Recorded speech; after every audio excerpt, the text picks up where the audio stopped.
One day I'm gonna be everything I wanna be. I don't let it get the most of me.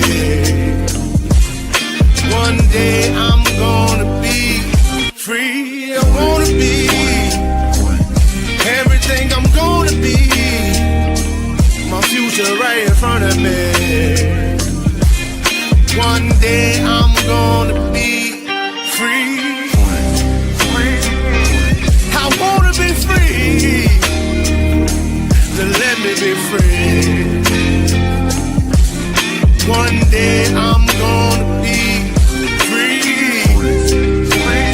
Mentally and physically, emotionally and spiritually. Yeah. One day I'm gonna be free. I'm standing at the crossroads, feeling like a lost soul. Don't know where I wanna go, but all I know is I wanna be free. They telling me to let it be, but that just ain't in me, no. Jealousy and envy, but all I see is I wanna be free. See everything I wanna be, exactly what I'm gonna be. Don't let it get the most of me. Eventually, I'm gonna be free. See everything I wanna be, exactly what I'm gonna be. Yeah. One day I'm gonna be free. I'm gonna be free. Let me be free. One day I'm gonna be free. Mentally and physically, emotionally and spiritually. Yeah. One day I'm gonna be free. I told them take their aim off me. Stop trying to get a name off me. If they would just let me be, I'm gonna be free. I told them take them chains off me and throw away the locks and keys. If they would just let me be, eventually I'm gonna be free.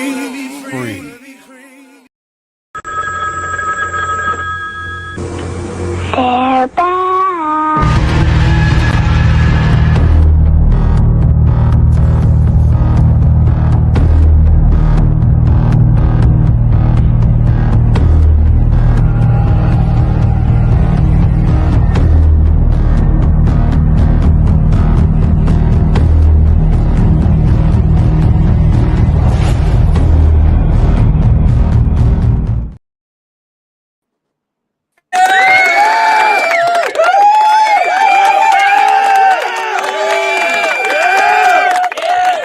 What up, though? 7 days, and we're back again for another episode of Dominant Effect. I'm Marsh Bishop. We got Mike Ball, Aaron Olinger.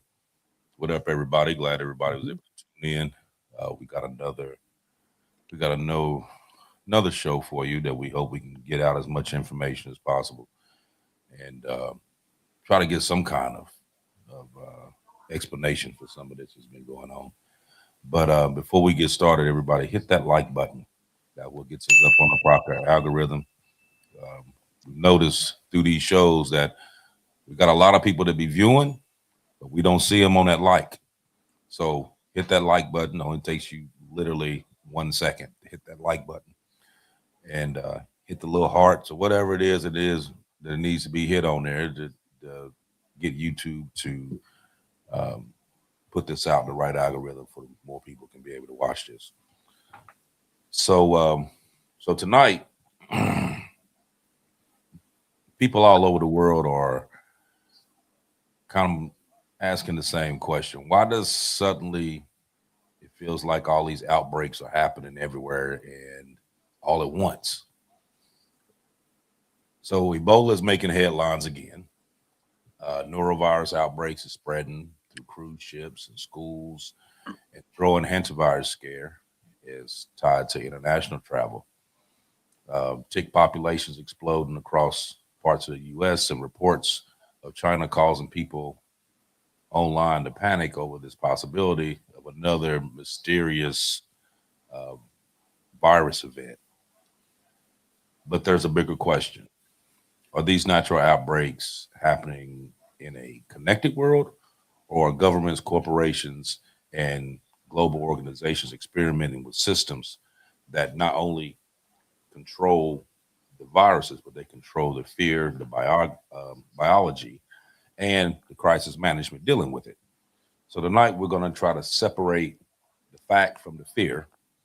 We're going to look at the science part of it. We're going to look at the timing. We're going to look at the patterns, and we're going to ask that mainstream question that media won't touch, and really quick to try to dismiss: is this just happening, or is there some kind of correlation with this?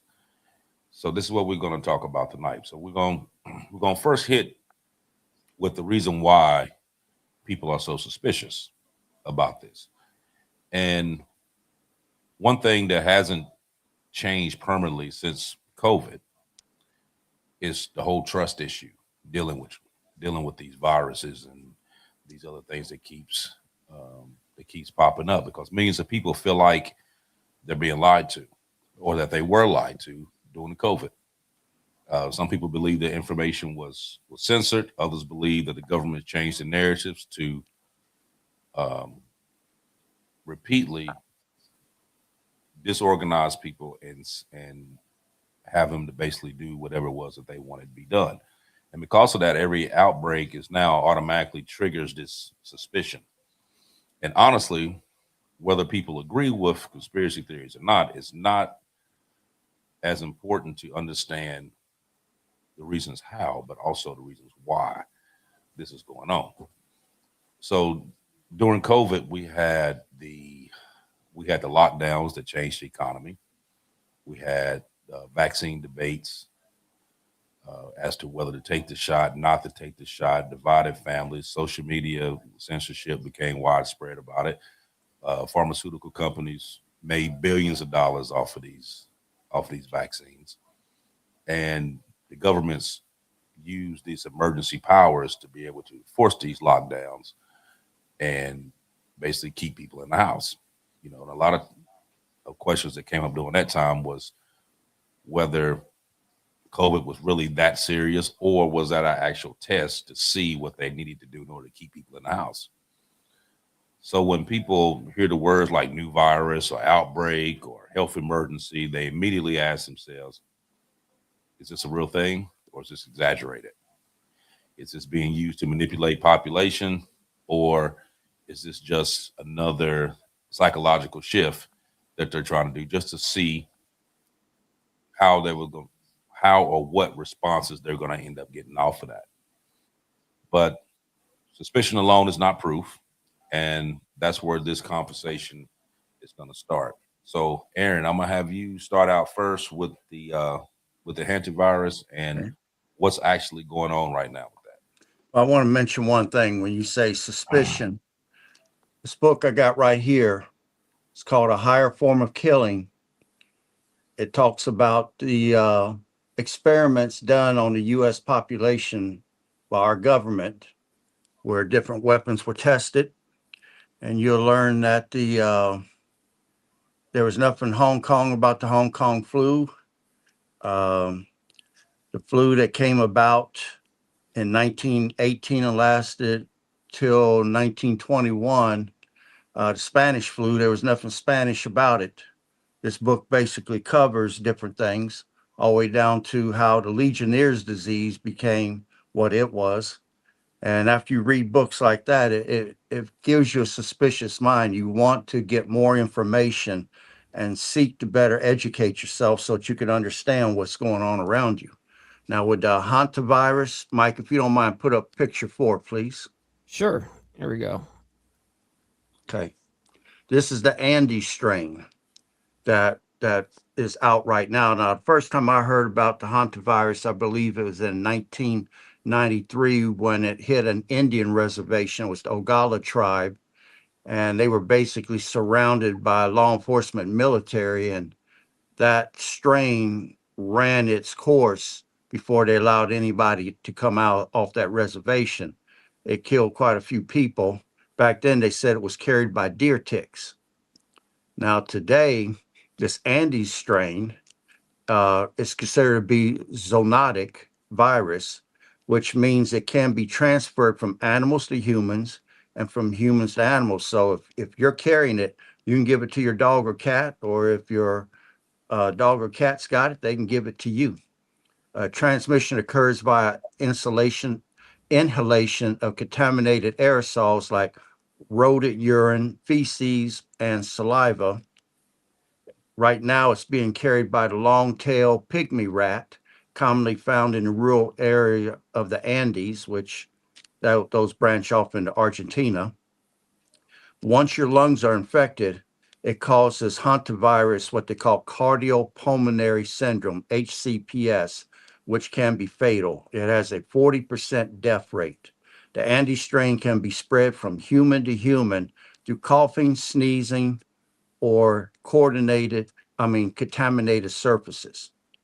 Now, your incubation period, a person can carry the virus for up to 6 to 8 weeks, becoming more contagious as the virus takes over the person's body.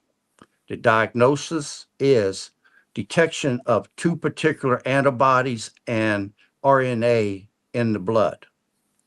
Now, your treatment, they say, is there is no specific treatment or antiviral therapy. There's no cure or vaccine. Management is basically supportive fluid management, oxygen therapy, and mechanical ventilation. So they're going to put you on a ventilator. Man, and once you get on that ventilator, it's really hard to get off a ventilator, right? Right. Yeah. Now, the CDC recently upgraded to a level 3 virus, which usually means that it's an airborne disease, which makes it a super spreader. Right now, you have 5 U.S. states that are in quarantine on it. There is one particular lady that is showing symptoms, and she will not self-quarantine. So they're going to have to forcefully quarantine her because she's wanting to travel and she's wanting to do all this other stuff. And what? Yeah. Why would you, even if you had the normal flu, like, why would you want to leave your house? You know what I mean? It's like, some people don't show any common sense. I guess no common kidding. sense ain't common these days. Prevention is you want to avoid sweeping rodent droppings dry. You want to wet the area down before you sweep up. You want to wear goggles and masks when cleaning. And then you want to do sanitation control. You want to properly dispose of human and animal waste. Now, your symptoms is in phase 1, that is fever, headaches, general discomfort, and muscle aches. That's the febrile phase. The hypotensive phase, which is phase 2, is shock, capillary leaks. That's leak of your blood vessels. And phase 3, which is your cardiopulmonary phase, that's your death phase. Your lungs fills up with fluid and you have respiratory failure. And then in stage 4, if you make it that far, you have the convalescent phase, which is gradual recovery.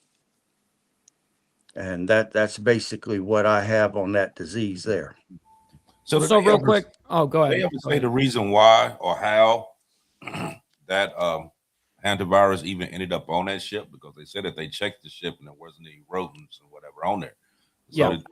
did they actually say the reason? What was the actual reason how that Yeah. Mike knows that. I'll let Mike cover that one. So there was a Dutch couple that, you know, essentially was down there in Argentina doing this whole thing, planning on getting on that ship and doing the voyage that they planned on doing. Now, before they got on, they went and wanted to go bird watching, quote unquote. So they went bird watching, and where they found these birds at, where they were taking pictures of them and stuff like that, was at a landfill, very close to a landfill in Argentina. And so while they're there, they're taking pictures, whatever, probably walking through some crazy, you know, landscape. And they ended up getting in contact with that shit, literally. Anyways, then once they were, they did that for the day or whatever, then they go back to the ship and they leave and depart the next day or whatever the case is. And as they're leaving, I actually have right here the actual timeline of the ship right here. It actually shows like the stage 1, stage 2, stage 3. This is all the different who was affected, where was what ship departed. The first passenger, a 70-year-old man, falls ill. That's stage 2. Then stage 3 is April 11th right there. Passenger dies aboard the ship. That's the man that first dies, the man that caught it. And then body is removed from the ship. On the 4th level, actually, that's where, and it says passenger 69-year-old wife leaves and flies to South Africa, where she dies April 26th. Test results May 4th on her are positive for hantavirus. More than 24 other passengers leave the ship. Then stage 5, April 27th, second ill passenger is evacuated to South Africa. Test results May 2nd are positive for hantavirus. Then May 2nd, now this is the stage 6 now out of the 8. May 2nd, a German woman who showed symptoms April 28th dies aboard the ship. And then 7, May 3rd, the ship arrives in Cape Verde. WHO, World Health Organization, says it's reacting to a suspected hantavirus outbreak on the ship, which now has 3 other people who are ill. On May 6th, it departs en route to the Canary Islands. And then 7, the ship departs Cape Verde en route to the Canary Islands. That is the timeline of that actual ship itself right there. Now, one thing I do want to make a point, I want to bring our attention to, hold on, let me bring this correct. There we go. Is it says right here, here's the latest numbers as of today. WHO originally reported 8 total cases within, and with 3 deaths on May 8th. That later increased to 11 reported cases globally linked to the ship outbreak. Now, I'm assuming that when they were letting passengers off the boat as they were going through, allowing people to disembark before they knew that there was an outbreak happening, that's where the medical professional on board there failed to recognize that. And it says WHO and associated tracking agencies now appear to be narrowing the confirmed active outbreak count to about 10 cases after some reclassification / testing and review. So the death toll does remain at 3 deaths. But here's a few important context points that are getting lost online, right? This is not behaving like COVID necessarily. Transmission efficiency appears very low. So yes, it does go from human to human and all that stuff. But let me go ahead and explain that there's 9 different variants of hantavirus. And so it says most hantavirus do not spread person to person. Well, that's 8 of those strains. The 9th version of the strain, which is the Andes virus, or the Andes version of that variant, whatever, it says do not spread. Most hantavirus do not spread person to person, but the Andes strain is the exception. Health agencies still rate the broader public risk as quote unquote low. So the headline numbers right now are 10 to 11 outbreak linked cases worldwide, 3 deaths, and 41 monitored in the US right now. 0 confirmed US outbreak cases at this moment. So that's just the numbers part. Okay. Let me add this. And this is where I get suspicious. Mike, that was great. That timeline was perfect, man. But where I get suspicious is this. Out of everyone that went on that bird watching tour, how did only one guy come down with it? Well, because it was only 2 people total. So Okay. it wasn't like a tour with the guests. They took it upon themselves before they even got on the ship to go bird watching in the area. Wouldn't there have been other people that would have paid for the trip too? Are you saying that they're the only 2 that was on the whole thing? I'm not talking about the people on the ship. I'm talking about so the bird watching thing had nothing to. They didn't pay for that. That's them going on their own will, leaving the area and saying, "Hey, we want to go do this." Okay. And those 2 people only. It wasn't like a group of people went. Only those 2 people went quote unquote bird watching and went to a landfill. I mean, those are the 2 idiots that would do that. Okay, and I could see where the wind could blow some feces, dust toward them, and Never they could know. inhale it. Yep. But my problem is this: that one guy came down with it. There had to be a driver or somebody there assisting them. I have not heard of a single other case inside that country. I mean, this disease, if there was an outbreak of it, say 1 to 4 or 5 cases, there'd be countries shutting down borders because nobody wants this in their country, period.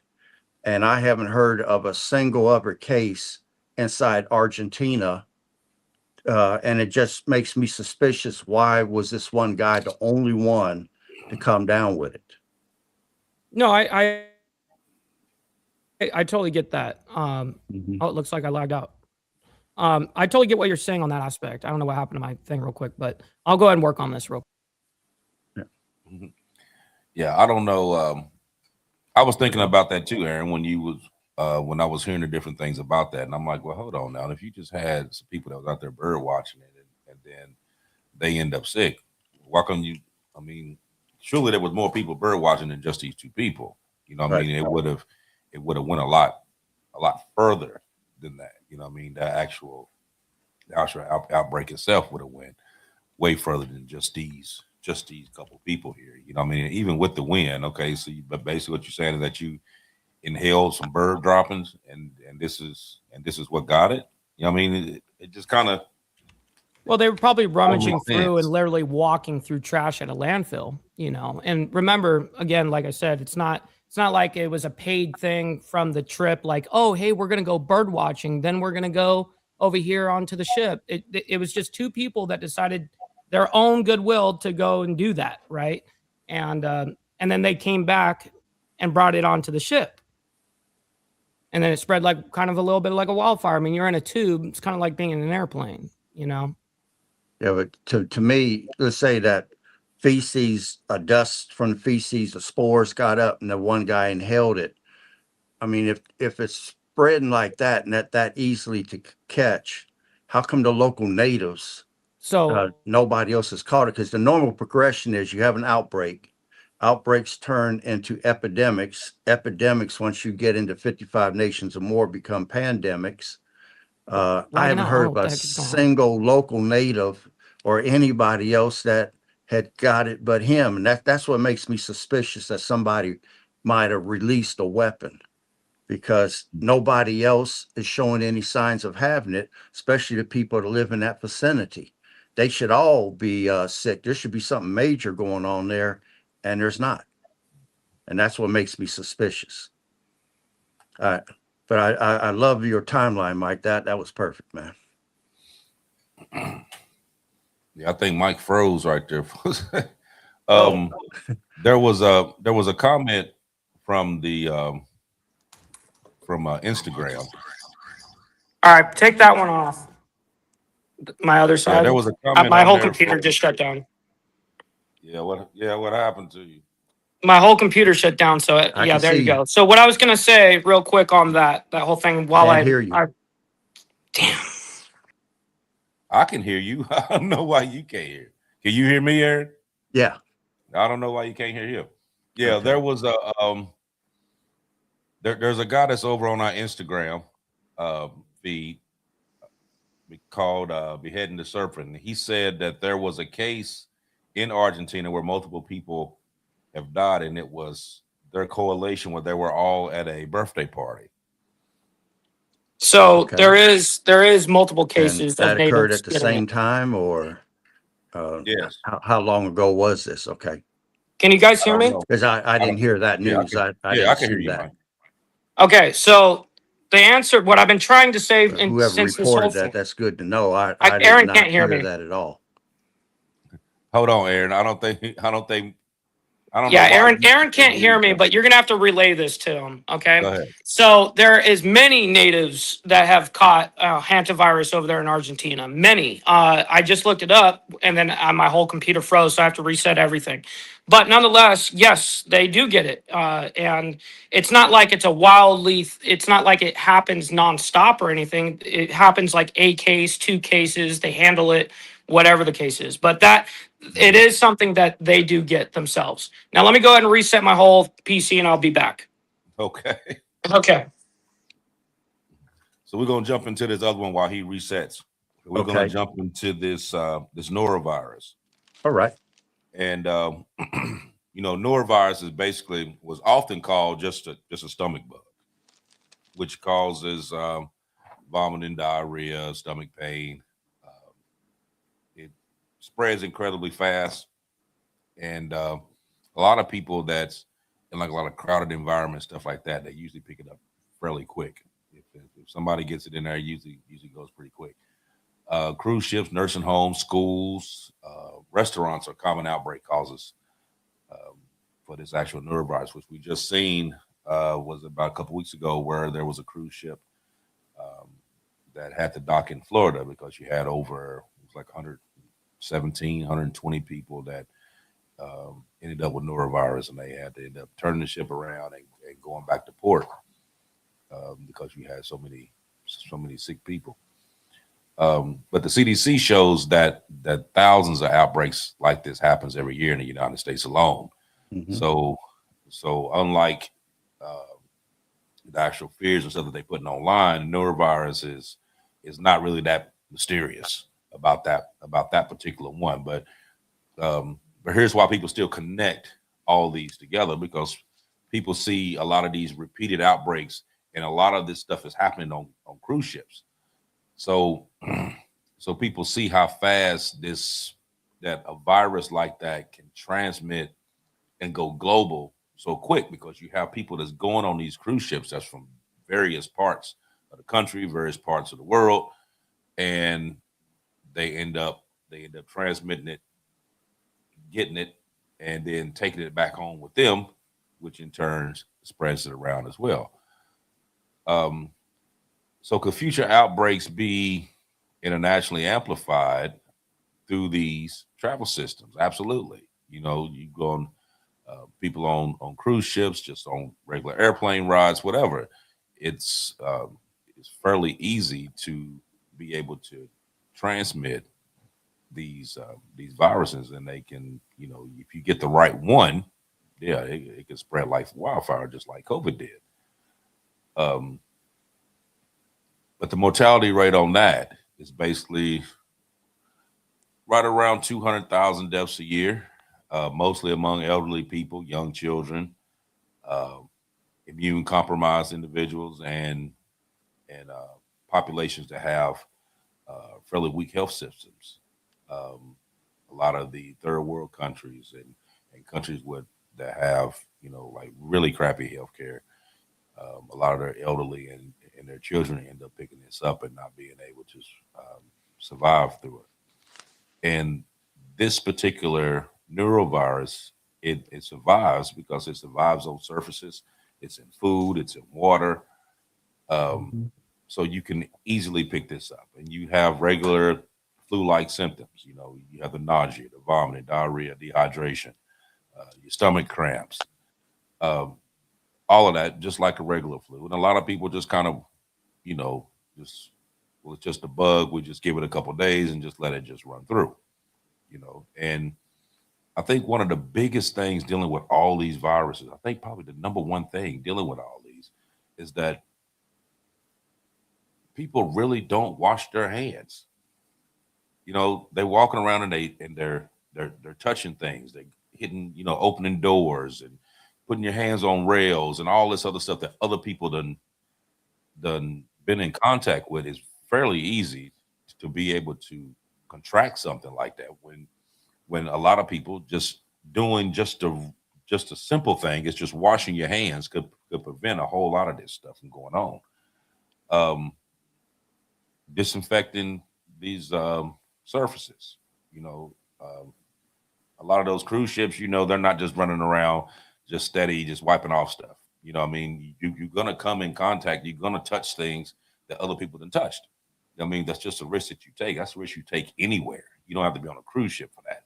I mean, you can go to your job and touch a door handle that somebody else had touched. And if they, you know, sitting there coughing and into their hand and open the door, and you walk right behind them and do it, guess what? You just got contacted too. It's really that easy to to be able to spread.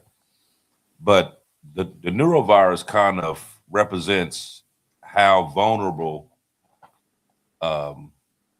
these global travel systems really are. Just to see how quick you can start on a trip, and within a day or two, just about half of your passengers are sick. You know what I mean? And it's, how do you think that was? I mean, there was probably a couple people there that was infected, that touched things, coughed, whatever, and it transmitted.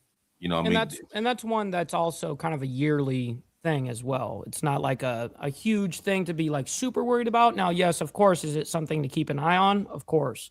And knowing that these outbreaks are happening, probably don't be trying to get on a cruise ship right now. That's what my mind does. Well, that's what some people would think, and then some people would also think that I can catch this just going to the store. So, well, it's true. It's not going to really stop me from going on my cruise that I done paid $7,000-8,000 for. You know what I mean? I'm just gonna go and try my luck. You know what I mean? Shoot, I've been on several cruises, and I always took like hand sanitizers, all that stuff all the time. You know what I mean? You know what I advocate for? I advocate for banning all cruise ships in the United States. That's what I'm for that. Let's legislate all cruise ships to never be able to disembark and park here. Let's do that. And why is that? Because they're problems. It's a subpar vacation anyways. How about that? Hot take. Yeah, I bet you a whole lot of them is going to disagree with you on that one. That's all right. That's all right. They can disagree. But like I said, though, a lot of this transmitting, like I said, its own surfaces. It is airborne. You can be in food, water, all of that. It can very well happen. But like I said, that can with Norovirus, that can basically happen anywhere. You know what I mean? Because like I said, most people don't wash their hands, and then they sit there and they touch everything, and then they rub their eyes or play with the nose or put the finger in the mouth. You know what I mean? Whatever. Boom. There you go. You know what I mean? It's really just that quick. But let me ask you a question. Now, I know we're not talking about COVID, but I know COVID is the reason why everybody is just really in an uproar when it comes to a lot of this. And everyone's looking at this going, okay, is this going to be 2.0? Or are they going to try to treat us like this? Absolutely. After that scam, of course, people are going to be hesitant. Right. So my question is, has COVID permanently changed the way people think about these outbreaks? And why do you think that is? Well, again, we got a little bit of context of the realism aspect of what happened there. And there used to be a trust factor between the government and the people, and also something like the World Health Organization, stuff like that. I just think that people have woken up after they saw and got treated where, I mean, there's many kids that went to school, quote unquote, from home, but not even the homeschooling thing. They were forced that way. And I don't know. I think a lot of people were personally affected by that, and they woke up and started researching a shit ton about it as well. Then other documentaries came out, more information came out, and now there's like zero trust. It was like, okay, well, now you use this to basically control your people. And that is, of course, the worry. And also one of the big things, what actually harmed, actual vaccines that people actually do need. There are a handful of really good vaccines for us. And now there's a lot of people that actually fully say, my child will never receive another vaccine in his or her life, or whatever the case is. I think people have just lost a lot of trust. Mm-hmm. I'm going to add my personal experiences. My mother died from it. One of my best friends, one of his parents died. I've got club brothers that died from it. I've got cousins that died from it. They got that strain that filled your lungs up and made you feel as though you were drowning until you couldn't breathe no more. And that was the most deadly strain of it. That's what happened to my grandma too. Yeah. Now, what concerns me with the norovirus, it's deadly to people 65 age and older and very young kids. I fall into that group myself. And what I found interesting is that hand sanitizer doesn't work to destroy norovirus. You can coat your hands in it and it's not going to stop you from getting norovirus. Your symptoms come on. I mean, your incubation period is 12 to 48 hours. Your symptoms come on within 1 to 3 days. It's a very fast spreader. But what makes it deadly to elderly people is the amount of dehydration that it creates. And you're between throwing up and having the diarrhea, man, that's a bad thing. But showing how little mainstream media covers things, what I found out is your top 5 states for outbreaks of norovirus inside the United States is Ohio, Minnesota, Wisconsin, Illinois, Michigan. Those are mostly Midwest states. I live in Ohio. I have never heard of a single case of norovirus my entire life in Ohio. And here it is. I'm in the state that has some of the largest outbreaks of it. How come I'm not hearing about it from the mainstream media? You know, this is a trip to me, but I'm going to stop there. We're going to jump into the one that really terrifies almost everybody when you hear his name, and that's Ebola. Now, recent reports show that there's a growing Ebola outbreak in parts of the Dominican Republic, the Congo, and Uganda. And the WHO officials recently expressed major concern about the spread and the scale of the spread. So Ebola is frightening because really high fatality rates, up to almost 90% fatality rate. Graphic system, human-to-human transmission, and some strains have historically killed large percentages of infected patients. So, now, naturally, when people hear about Ebola spreading, especially in 2026, conspiracy theories start to panic everywhere, and people ask, why does Ebola keep returning? Are these pharmaceutical companies profiting from this fear of pumping it out? And are these outbreaks actually being used to normalize emergency powers globally? Which, back last year, the WHO had this thing called a pandemic agreement, and this pandemic treaty that they was trying to get all the countries to sign, and it basically let the WHO have certain powers to where they could force lockdowns, mandate vaccines. Hell no. Control travel, override government agencies, and actually enforce government IDs, digital IDs. Now, a lot of countries signed it.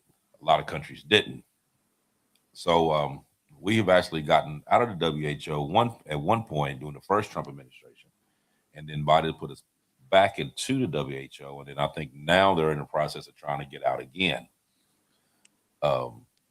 because of some of the stuff that they're actually trying to do. Now they're trying to kind of downplay it and was like, no, we didn't really mean that we could actually enforce these lockdowns, but we could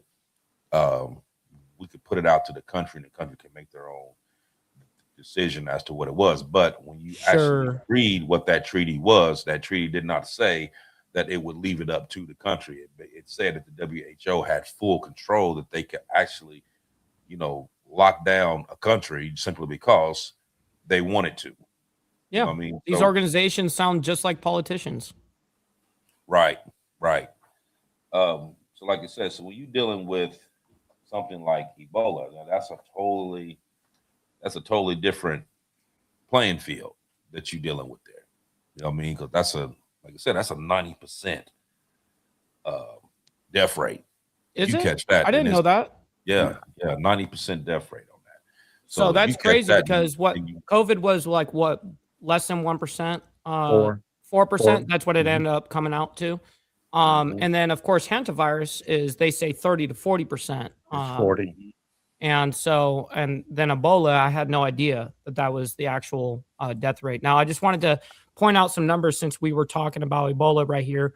So right now, the most consistently reported numbers of Ebola, of the recent outbreak regarding, the Democratic Republic of Congo, and they're not really speaking about Uganda in this, but they are including it. I'm guaranteeing it because I've been following it myself. It says about 51 laboratory confirmed Ebola cases in the Congo is the outbreak currently, but roughly 500 to 600 suspected cases total are being investigated, and around 130 to 139 suspected deaths linked to the outbreak so far. So on this exact outbreak that we've been talking about here for the last 3 days on Insane Wheels anyways, it says the situation is evolving fast, so the confirmed numbers keep climbing as testing catches up. Just 5 days ago, reports were only talking about 13 confirmed cases, and then now it's above 50. So that's just letting you know the numbers right now. Now, have you noticed that any of the major viruses that come out, it always end up starting in the Congo? You ever notice that? Yeah. Like it kind of makes you think that they just like they purposely just drop that shit there just to. It's a testing ground. Right. Yeah. There you that right there. Mm-hmm. Good at. That's exactly where I was going with that. Because it seems like just about every one of these really major ones always end up starting in the Congo. Somewhere, shape, form, or fashion, it always happens there. Like there's just like a breeding ground. Like, okay, let's try this and see what happened to them. Let's try this and see what happens to them. You know what I mean? Because it's basically they're basically isolated for the most part. And so how come they're always the first ones to get all this major stuff that's going on? One of the other things that we got going on right now, and I know Aaron got a lot of information on this, and we're going to talking about these ticks. Now, I know I've been talking to several people, you know what I mean, from different states, and they were talking about these ticks and how bad these ticks are. I talked to one person, and their little girl had got bitten by a tick, and she wasn't out in the grass playing. She was on the porch, got bit by a tick. Next morning, she comes to her and says, "Mommy, I got big muscles." And she shows a muscle, and her arm is just huge. Oh, man, that sounds terrible. So they rush them to the hospital. And, of course, as soon as you say anything about a tick, of course, they treating you for Lyme disease and all that. I mean, she ends up being okay. But there's a lot more to these ticks now. Then it's not just like all of a sudden ticks is just bad. There's been reports of a lot of these farmers talking about finding boxes on their properties loaded with ticks. A lot of these cattle ranchers and stuff like that have been reporting finding these quote quote strange boxes on their farmland just loaded down with these ticks. Now here's the thing with now here's the thing with the ticks though. These ticks, if you are bitten, excuse me, and there's a certain type of tick called a Lone Star tick, and I know Aaron's going to get into that, but excuse me, one of the drawbacks of that is that if you're bitten by a Lone Star tick, it makes you sick to the point that, say, like you go to eat meat, it will make you sick. And it will continue to make you sick up to, I think, 5 years. Am I correct, Aaron? That's correct. Holy shit. Are you serious? Oh, yeah. But I'm going to let Aaron dive into it, though, because I know he has quite a bit on there to say. Real quick before he does, look at what Sick Bastard says. I pulled a tick off me today. Wow, geez, dude. You may or may not want to hear this information now going forward. Yeah, okay, Aaron, go ahead and want to hear this. Okay, go ahead and give it to about him. these ticks right now, especially being the fact that it's going into spring and the summer. These ticks is moving, they're running, and so everybody needs to know what's going on dealing with these things. Go ahead, Aaron. Okay, Mike, give me picture number 5, please. Okay, right there shows the different types of ticks that are in the United States, and under each one, it shows what diseases it carries. Now, the second one on the left is the Lone Star tick. Then, Mike, give me picture 3. All right. And by the way, yeah, and as you pointed that out, someone in the comment section said Lone Star tick makes you allergic to meat. There he goes. And Right. so now which number did you say? Number 3, please. Number 3. Here we go. Okay, what I want people to realize here, what's in the yellow or the tan is how far the ticks have traveled. And in just the past few years, the brown area are the areas that have been more infected recently. Now, like Bishop said, they're saying that these ticks are being dropped from helicopters because there's no way a tick can travel that kind of distance. And they could sit back and say, well, they're attaching themselves to migrating birds. Well, the winter months up north usually kills off a certain amount of insects, and ticks is one of them. We've had some severe weather this past winter, and going into the summer, we're at an epidemic stage for the ticks. I'm having a hard time believing that. Most of them should have died out from the extreme polar vortex type weather that we were having. But apparently they're spreading, and I don't want to say we're at an epidemic, but we're, for lack of a better word, I am going to say that. Then give me picture number 6. All right. This is the disease that Lone Star tick is carrying. It's called the alpha-gal syndrome, AGS. It's an allergic reaction triggered by a molecule that's naturally found in most mammals, which can be transmitted to humans via certain tick bites, mainly the Lone Star tick. It can be detected from specific blood tests. The CDC has info on how to manage this condition. If you go to their website, you can look up if you've got the disease, and they got information there to tell you how to handle it. The alpha-gal syndrome can be deadly without treatment. So if you think you've got it, you definitely want to go get checked out. As far as the mechanism, when a tick bites, it injects a sugar molecule into your bloodstream. Your immune system identifies this molecule as a threat and creates antibodies. Because red meat contains the same molecule, eating it triggers an immune response. Now, I kind of have a problem with that, because if the mammals already have that molecule and I'm eating red meat already and my body's not responding to it, then I don't quite get why it responds once the tick bites me, unless those ticks have been genetically modified. As far as treatment, you cannot eat any meat. It will trigger it. And then treatment in the emergency room, you have to take something called epiprine or something. I don't know. I may not be pronouncing that right, but epiprine is what you have to take, and you have to go to the emergency room to get treated. Your Real quick, symptoms. Aaron. Go ahead. I'm sorry. On that, just because that was actually my one question is there like a treatment for this? And so, and if there is, you'd think that, hey, I eat meat and now I'm getting sick every time I do that. You go and get treated for it. Do you only need the treatment one time, or is it like, oh, now you got to come back and do this whole long, 2-year recovery, taking this medicine or something? If you try to eat meat, or you get, say you have pharmaceuticals that are based upon animal proteins or whatever, then you're going to end up back in the hospital every time that you consume meat. Your symptoms is most food allergies will happen quickly. Most food allergies, like if you got peanut allergies, you get peanuts in you, you see it within an hour that you've got an allergic reaction. The alpha-gal syndrome is actually a delayed reaction. It occurs 2 to 6 hours after you eat the food. Now, in the early stage of it, you have skin rash or hives, stomach pain, nausea, vomiting, or diarrhea, which is flu-like symptoms. All these things that we're discussing today all start off with flu-like symptoms. Swelling of the lips, face, throat, and eyelids. So you're going to kind of look like the elephant man a little bit here. You're going to have wheezing or shortness of breath.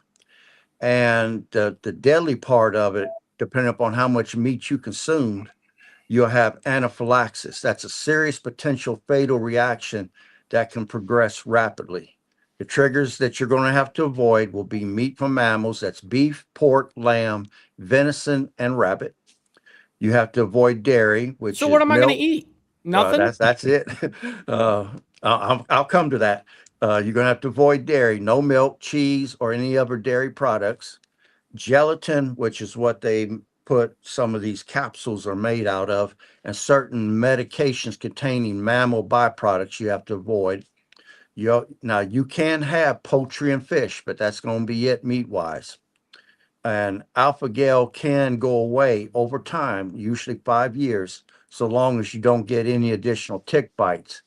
But you go to the family barbecue and Uncle Bob shows up with his prize winning ribs and you decide you're going to pig out, boy, you're going to be in the emergency room for sure. So this isn't something like diabetes where I can take more insulin if I get too much sugar in me to compensate. There is no compensation. And probably the more you eat, the more ill you become. Beans and rice it is. Right. But then too, you also have to stress that there are several different species of ticks. So just because you get bit by a tick doesn't mean it is this particular kind of tick. That's a good question. I'm actually going to look up how many variants there are or how many species of them. Let me look. Well, you just put the picture up a minute ago. I think it was picture number 5. Yeah, but would it show how many total ticks in the world? Oh, okay. This one is for the United States. This is America, for the United States. Okay, actually, this is more of the question that I needed answered right here. So this is what we see most commonly in the United States, correct? Right. And under each one shows what diseases they carry. So those are the 6 that we will find here in America. Well, there's 8. There's 8 there. Oh, I mean, I'm 8. Sorry.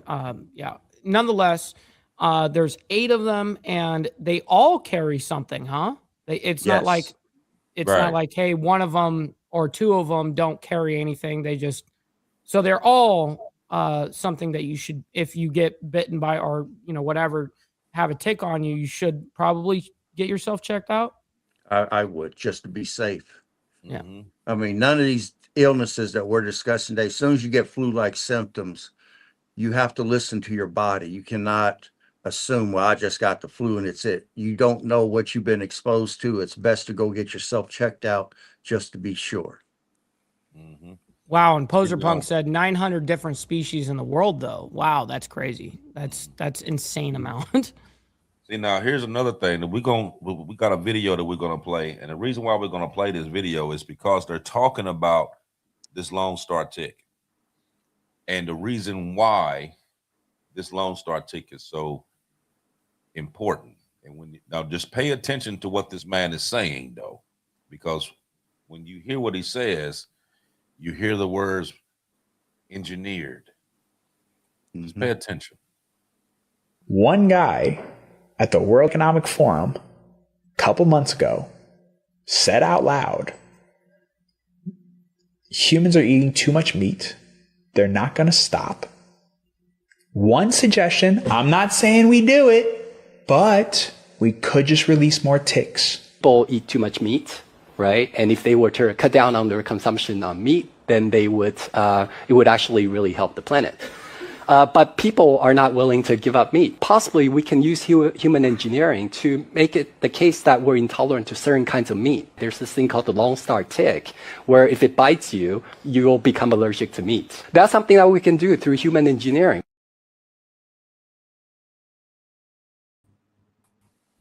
Oh, hell no. And see, that was the world. Why are these guys advocating to talk like that? That rhetoric, and like you're saying right there, Aaron, they're from the World Health Organization. It's not like it's like some random dude that's a nobody. The world is looking to this, kind of organization, and this guy's like out here going, yeah, we got the Lone Star tick out here that makes you allergic to meat. We can socially and human engineer to a point where people aren't eating meat like that. Exactly. That was the point. Oh my God. I mean, those are really elite people with the World Economic Forum making decisions for the rest of us. And it's not in our best interest, that's for sure. Mm-hmm. You know, there was also an old conspiracy theory connected back to Plum Island Disease Center. You remember that research facility that was off the coast of New York? And they were saying that some people claimed that those ticks escaped from there that contributed to the Lyme disease spread. However, there was no actual conclusive evidence as to whether that was real or not. But these ticks are surviving in areas and interacting with humans more than they ever have. And unlike a lot of them was saying that they survived in like warmer climates, and you got deer ticks that of course they thrive in deer populations or whatever. And then you have, of course, you got land development and changing ecosystems and all that. But like Aaron was talking about before, you had a total, basically a polar vortex that went on in the Midwest and North region throughout the winter. So if they thrive on warmer climates, and you had basically a polar vortex most of the winter up there, so how are they able to expand so far out like that? But like I said, there's been a lot of reports in the Midwest and North regions where these farmers have been reporting these boxes showing up, or they find. I wish they would record it. Loaded. Well, there's several videos that's out. Oh, with good. People, with these farmers showing these boxes, and they're just loaded with ticks and showing. That's insane. Showing the weeds and all that stuff, and it's just mountains of ticks just all over them. So is that something that was actually bioengineered to put out there? Now, like you said, ticks has been out as long as we know. But yeah, it's easy to do though. You Right. just drop a box of ticks off on properties. I mean, you can realistically you can get anybody to do that, right? Some billionaire offers some crackhead, hey, I'll give you $1,000 to go drop off these packages. Well, you got to think also as well. You got government and militaries that have historically researched insects and disease transmissions. You have biological research labs that exist all around the world. You have a lot of these tick-borne illnesses that appear, and they've been increasing in a lot of these different regions around the world. And the whole meat allergy connection, it sounds real bizarre and almost science fiction like when you talk about it, because okay, now we have, they're talking about when you start hearing all the stuff that we're talking about now with the cell cultivated meat and the fake meats and all this stuff, and they're talking about you're going to run out of meat within a period of time because everybody's consuming so much meat or whatever. And then now you got this mysterious tick that if it bites you, you don't got to worry about eating meat for the next 5 years because it's going to make you sick. So a lot of this stuff kind of connects. You know what I mean? Of course it does. A lot of this stuff really don't make sense. Yes, it does sound bizarre and it sounds, far-fetched, and it would actually sound conspiracy theory. Is the motive? But it's not. Is the motive for, like, I always look at, like, I'm trying to think of, okay, yes, that's totally realistic, but what's their aim if they do that? Like, if that narrative is true, are they trying to attack the or trying to save the cattle market or something? What is the actual? Is it because they're worrying that obviously too many people are eating meat? That's what the WHO was saying. So we don't have enough to supply that. So we'll just make people sick so that they can't consume it. And then they have nothing to complain about on us giving them billions of dollars or whatever the case is. I don't know what's the motive. Well, you got to think, number one, you have mass overpopulation. Mm-hmm. Number one. Number two, you have older people that's actually living a lot longer, which would incorporate with the mass population, because there's not when you look at the actual scale of children being born as to, older people living longer, it's like this, because less people are having children these days. You know what I mean? Because right now, really can't even afford them, to tell you the truth. So a lot of them really aren't having children, and they're pursuing more of their career and all that, and being able to, survive on their own without having to bring in, children. So you have that. Then you have a lot of these countries that are already dealing with food shortages, droughts, crops not coming in, all of this stuff. So I think it's all centralized around the whole population thing itself. What do you think, Aaron?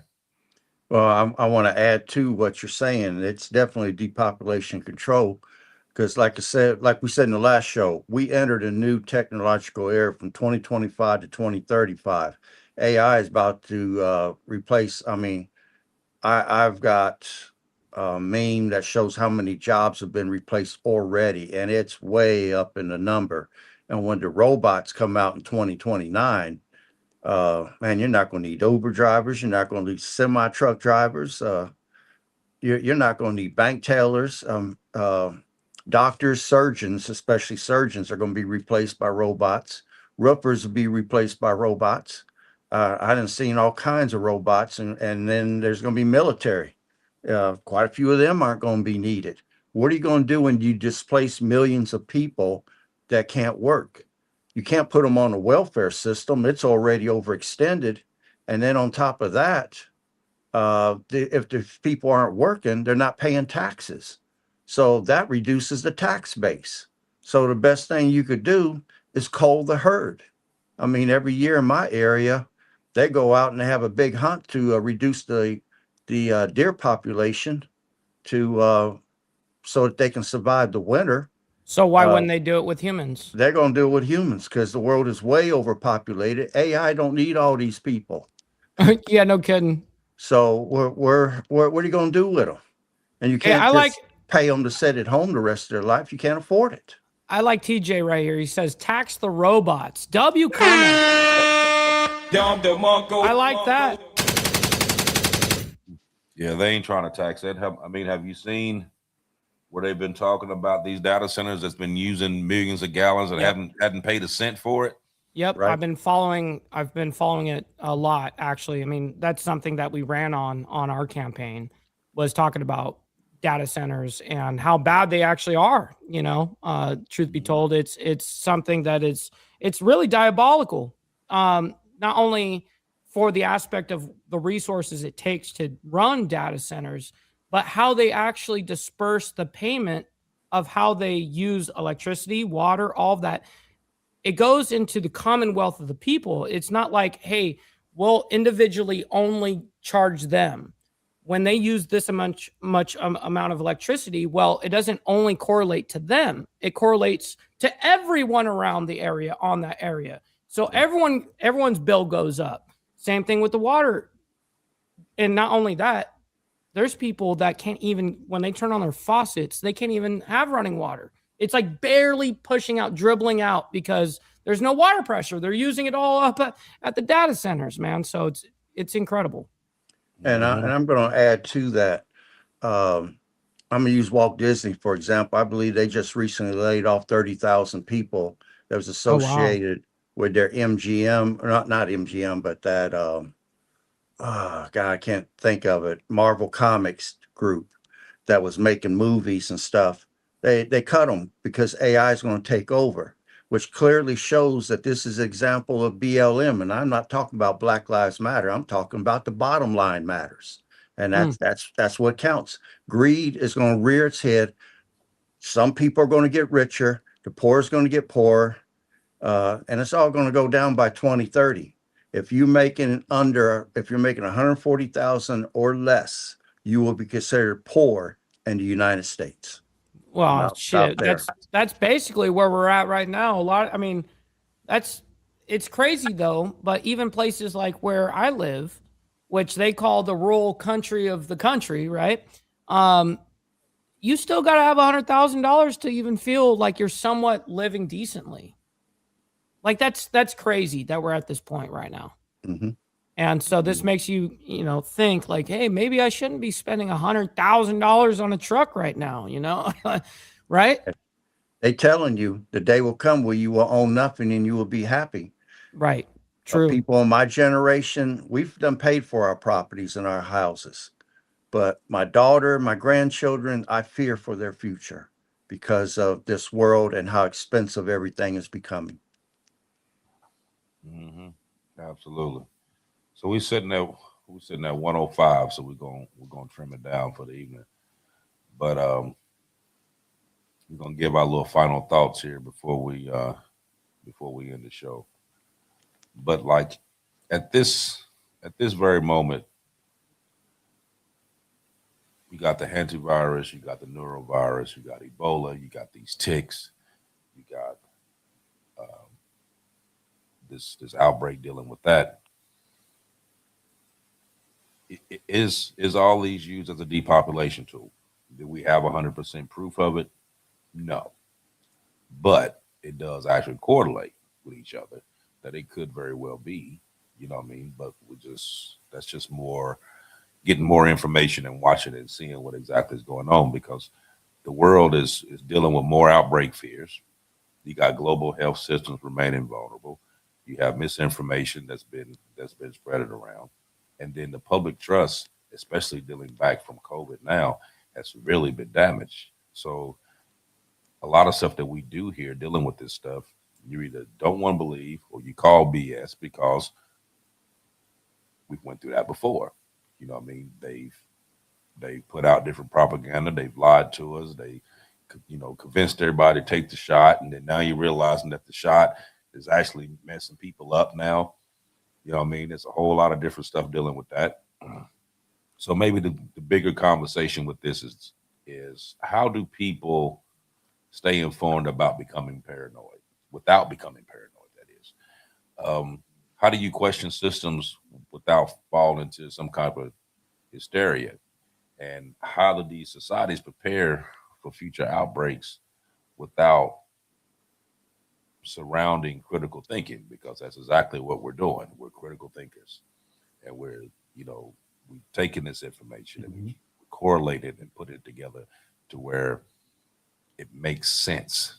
You know what I mean? Because we've been lied to all these years. You know what I mean? Isn't it right for some time in your life to actually get the truth about something that's going on? You know what I mean? And that's one of the things that we try to do here. But I thank each and every one of you for coming out like you come out every week. Like, follow, share, subscribe. Hit that like button on your way out. Those of you that's on my side, please go over and subscribe to Insane Wheels. Those of you over here, vice versa. Now, Absolutely. we say this now the reason why I say that is because we say that every week, but we look at the numbers and tell that you're not doing it. True. So do it. Here, So I'll drop your link on my side too. Yep. So we know that you're not doing it. So do it. Yep. Facts. Also, if you hit the little QR code up there, it takes you over to the shop, and we got a lot of good stuff on there. And if you're actually a subscriber there, I think it's like a $2.99 subscription, whatever. It kicks you over to another section where it has a lot of other stuff that you wouldn't even see on there. So go on there and check that out. Also, those of you on Facebook, go on the Dominant Effect on Facebook. We got a group there. We put a lot of posts, videos, information, and stuff on there all the time as well. And I think that's about it. Like I said, we'll see you all in 7 days, and I'll have another story that we're gonna put out, and hopefully we can share some more information. We was going. I don't know. There's really so much stuff that's going on now. It's kind of hard to keep up. Yes. Right. To try to keep everything going because there's so much stuff that's going on. But it's wild. Yeah. So we're going to do one story at a time, 1 week at a time, and hopefully we can get all the information out and get it covered. But like I said, the difference between us and mainstream is because you come on here, you're going to get the truth. Good, bad, the ugly. That's what it is. So see y'all next week. Go ahead, Aaron. Okay. I'm going to say that the headlines may be loud and may even seem to be scary, but to me, the truth matters more than fear. If you're going to travel the world, whether it's because of your job or you just want to travel to see the sights, you're going to expose yourself to the health risks from around the world. Early symptoms from everything we discussed today were flu-like symptoms. So if you take a trip and you come back and you suddenly come down with the flu, don't ignore what your body's telling you. Get yourself to the doctor. Early diagnosis is key to making it through some of these things. And then also rodent and insect control. That isn't old school advice. That is frontline defense right now. You know, to me, being prepared isn't about fear. It's about educating yourself and exercising options that give you and your family the best chance of making it through the turbulent times that we are living in. And I'll stop there. Literally, I can't add to that. That was exactly perfect. W, Aaron. All right. Listen, thank you all so much for hanging out with us. Make sure you guys hit that like button, double tap that screen if you guys are on the vertical side. We always appreciate you guys and your engagement. Listen, we'll be back here in 7 days. Like Aaron and AB, or like AB was saying, make sure you guys go. I dropped the links for the Facebook group. I also dropped the link to AB. Make sure you guys go over to the channel, Diamond Effect. Go over there and subscribe, please. Because like he was saying, we can tell that you're not doing it. So anyways, much love to everybody. We'll see you guys here in 7 days. God bless everyone. We'll see you guys very soon.